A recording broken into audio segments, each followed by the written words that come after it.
Hello, Harford County Public Schools, families, students, and community. My name is Katie Ridgway, and I am the Supervisor of Risk Management for Harford County Public Schools.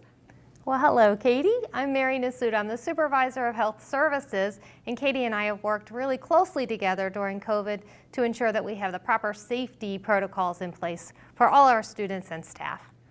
We are here today to talk about safety protocols in the school building and to get us all ready to return to school this March. My two kids are so excited to return to school, but we need to prepare them and prepare each other. So Mary and I have picked some topics to talk about, and we're going to pick them out at random in these bowls and talk about the safety protocols. Mary, how about you kick us off? That would be terrific. Oh, COVID testing. This is exciting. Oh, that's good news. I'm glad I picked that one. So it is good news that our school nurses and health services will be providing some COVID testing coming up right there on March 1st. So even before the governor's announcement about rapid antigen testing, we had already created a program using the Becton and Dickinson Veritor system. Our nurses are all certified to do what we call rapid antigen screening. The rapid antigen testing that we're using is just a nasal swab.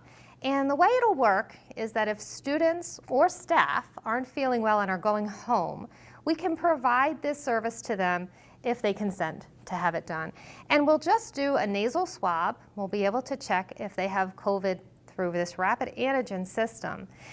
After we've done their swab, they'll go wait in the car, and we'll give them a call to let them know if it's positive or negative.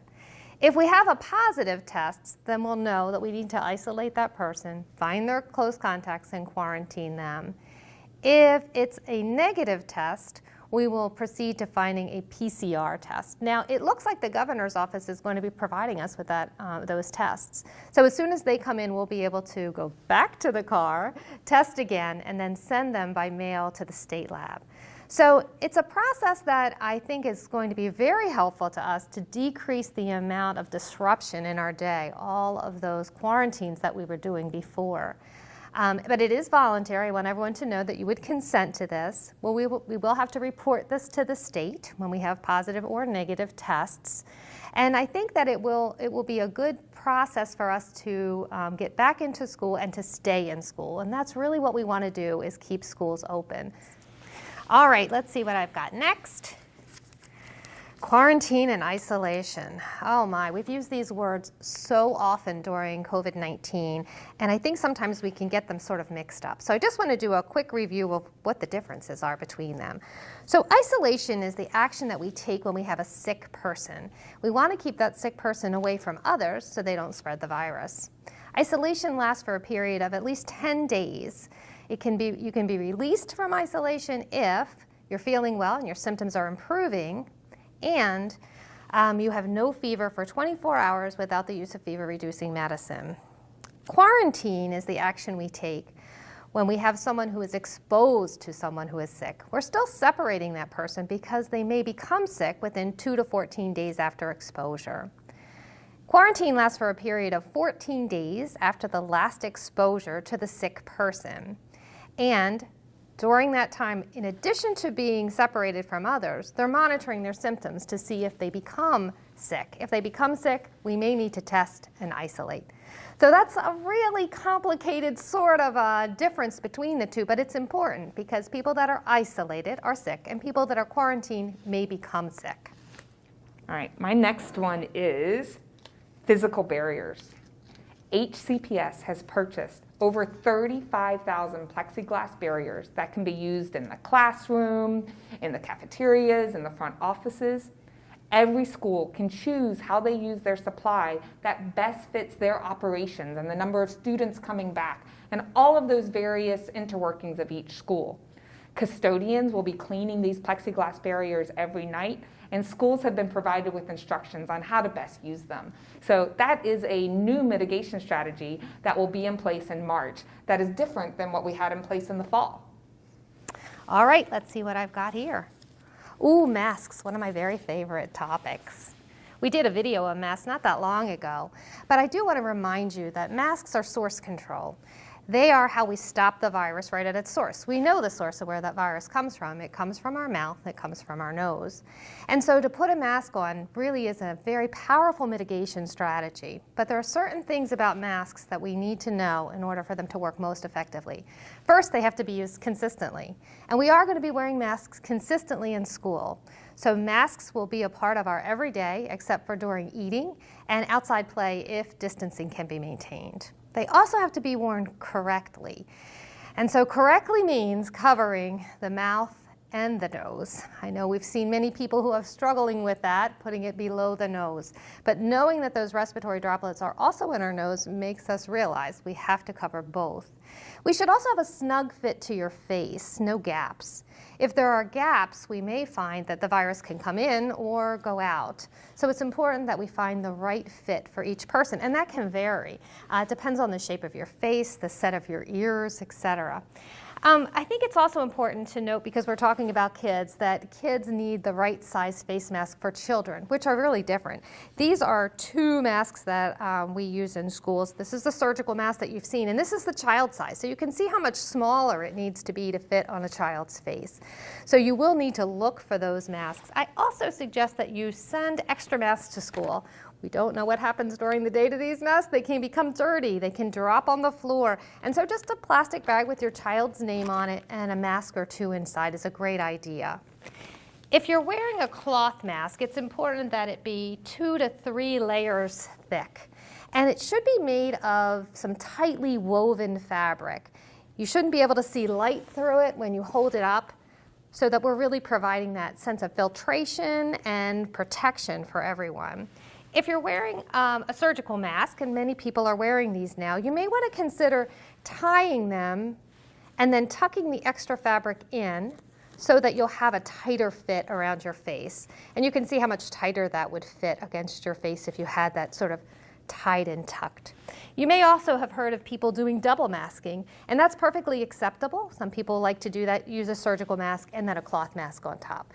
But whatever you use, make sure it's comfortable. Make sure you can breathe through it comfortably, and that you could wear it for the whole day. Because some of us have been wearing masks for short periods of time, but a day is long. So start to build your tolerance, staff and students, wearing masks for longer periods of the day. And when you find the right one, it becomes much easier to do. I know for my children, the better the mask fits, the more likely they are to wear it. But I do have a 9-year-old.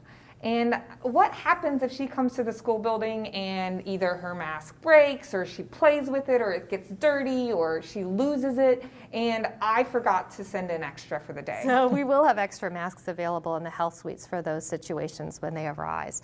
The other thing that I wanted to remind people of is, although the shields can be very helpful, they are never a substitute for masks.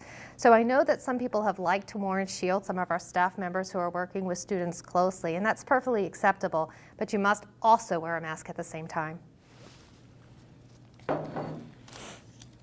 Sanitization, cleaning, so important all the time and during COVID. And it has a lot of different areas. So we have our day-to-day cleaning that our custodians disinfect every single day. We have high-touch surfaces that are paid attention to during the day to make sure that things like door handles are getting cleaned consistently. We also have equipped all classrooms and offices with extra cleaning supplies so that anyone who sees an area that might be touched throughout the day can also clean that. Then we also have cleaning for if somebody has COVID symptoms. So then there's a special cleaning for that. And we also have the cleaning of materials that might be shared. So there is a lot of cleaning going on, so much so that some schools are getting extra custodians in order to maintain all that cleaning that needs to happen in the day. So if you see one of our custodians, tell them thank you for all their hard work, because they are truly trying to keep up with this virus. All right, let's see what I've got next. Hand washing. Well, that goes right in with Katie's sanitization. Hand washing is a powerhouse of a mitigation strategy for all kinds of public health issues. It helps us to protect against bacteria and viruses. And I think we're all kind of getting used to the 20 seconds of washing your hands. So most of the time we want to use running water and soap, but sometimes we'll use hand sanitizer if that's more readily available, and that's a 60% alcohol-based hand sanitizer. And I want to assure everyone that there's plenty of soap and paper towels and hand sanitizers in all our schools as we reopen on March the 1st. Whenever I teach kids about hand washing, I make sure that that 20 seconds is well used. So we need to make sure that we're washing the insides of our hands, the outsides of our hands, in between our fingers, and our nails.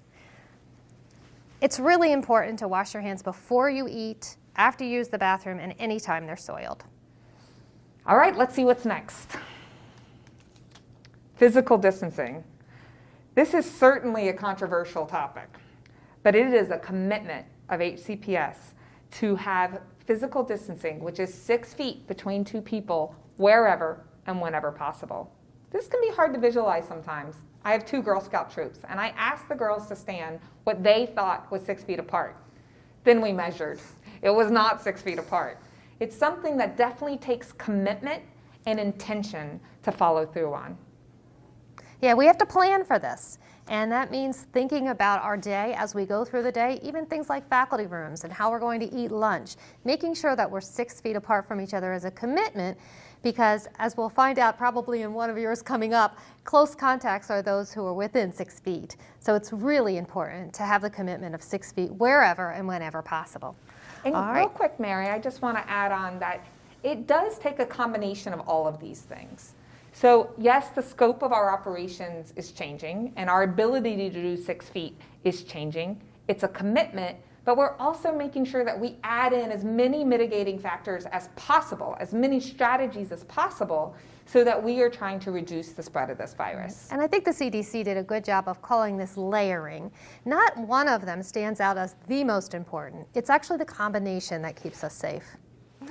Stay home when sick. Oh, this is such an important mitigating strategy to keep our community and our schools safe.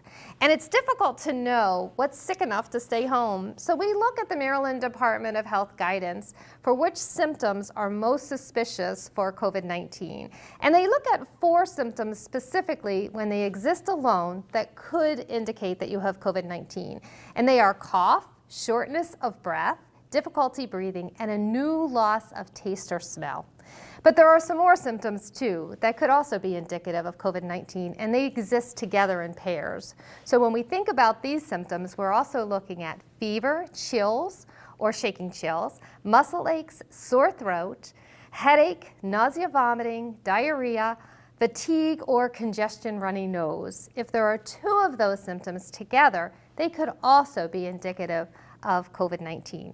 It's so important that you stay home when you are ill. And I think I know what it is. Yes, how to keep schools open. This is something that, despite all of our various opinions about COVID-19, that I think our entire community can agree to, is that we want to keep our schools open. So how can we do that? That's by reducing the spread of the virus, by reducing quarantine, reducing isolation. So all of these protocols we've talked about today, if we can do them to the best extent possible and as much as possible, then we can keep our schools open. Mary, I'm sure you have an opinion on this. I do. I think it's so important that everyone make the commitment to having our schools stay open. And we do that through our actions and behavior, not just at school, but also at home. So I ask everyone to commit to layering these mitigation strategies into their everyday life so that we can all return to normal. It's something we all want. I think it's something we have the control to do, but we have to be committed to working together to make it happen.